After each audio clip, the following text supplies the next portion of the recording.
Hello, Sandra Embleton here. While I was meditating this morning, the one word that kept coming forward again and again, was the word compassion. To be compassionate. And why compassion is so important at this time is because human beings express it. Real human beings who are real people know what it is to be loving and compassionate. And compassion, is God's grace coming through us to another. I'll say that again. Compassion is God's grace coming through one person to another. And we would be best to we would be best to not judge one another at this time, because different people are going to awaken at different times. And having what is going on now out into the open, it's like a bomb going off. It's like Hiroshima. It's like, and I'm not using that term lightly. I know that was a horrific thing. I wasn't there, but it changed the landscape and killed and hurt many, many people. This is similar in that it will change the landscape of the planet, and it has hurt many, many people. Those children are all death that have died, like their soul spirit has been compromised. And so abuse on any level is the death of the cell. So we've got bodies walking around and no one's home. It's like they're not there because it's not safe for them to be present and be in the moment. It's not safe for them to be in their body because every time they were violated. So where are they going to go? They're going to go inside. They're going to go in their mind. They'll just go in and they become like, they'll just stare off and they just leave the room. They just leave their bodies. They leave the room. And they just go on, go somewhere else because they can't be where they are. And it's a safety mechanism. How are you going to leave if you can't leave?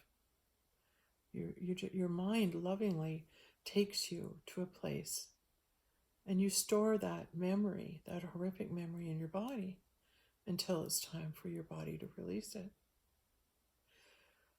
So that's why you cannot force another person to heal or to face abuse. It must come from them. It must be in God's timing for them to heal from this. And some of us never will. Some of us will take our abuse to our graves. We just don't want to have to deal with it or go through that, and that's okay. This might not be your lifetime to deal with it.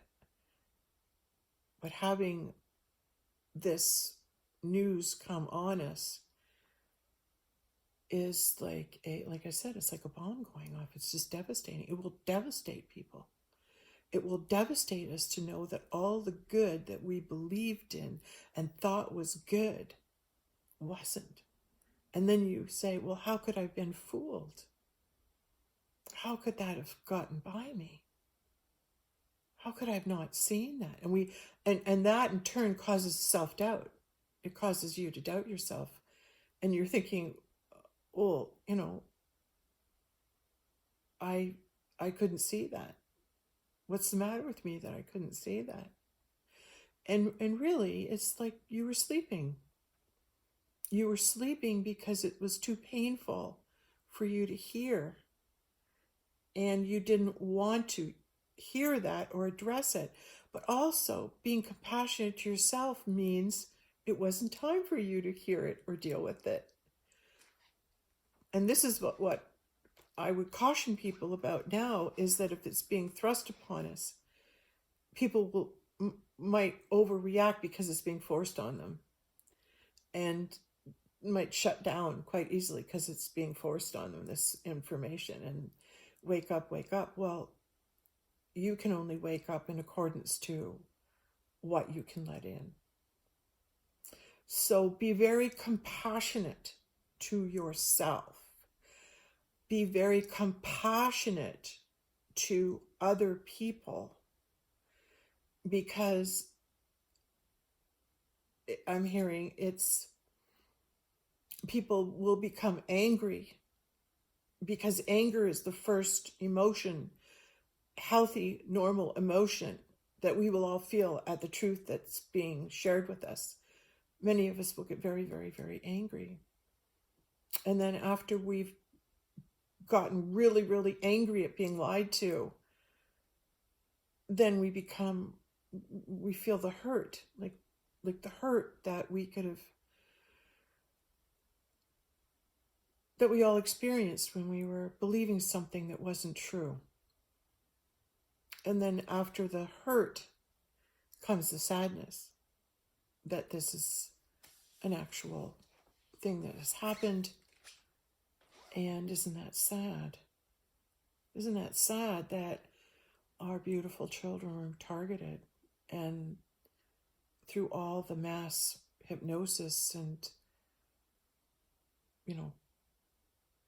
numbing down and taking people out of themselves and away through distractions on television and phones, and thinking that that was important, when the most powerful thing we have is our ability to communicate with one another. It makes us not robots. I don't know if that's correct English, but everything you take a sign, when you fill a form on the internet, and it's like, I am not a robot. If you're not, then you'll be able to be compassionate. Robots aren't compassionate. They have no love for their fellow man. But human beings do. Human beings are compassionate. It's what makes us human. So be compassionate as we make our way through this next bit of time, this unfolding and this planetary change, this awareness that we're stepping into.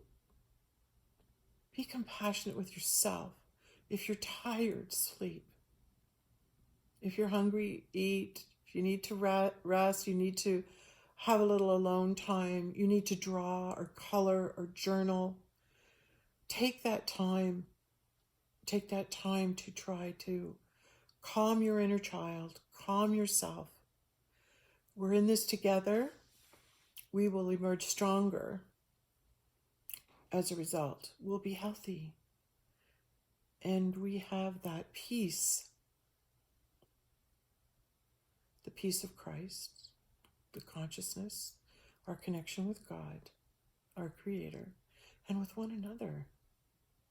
There's lots of light beings here, lots of people helping us. That's good news. And even if you can't see it, just hear that thought and open the door a little and say, oh, maybe there are people here to help us. Well, I'm stepping forward to make these videos because I understand this. I've been through it.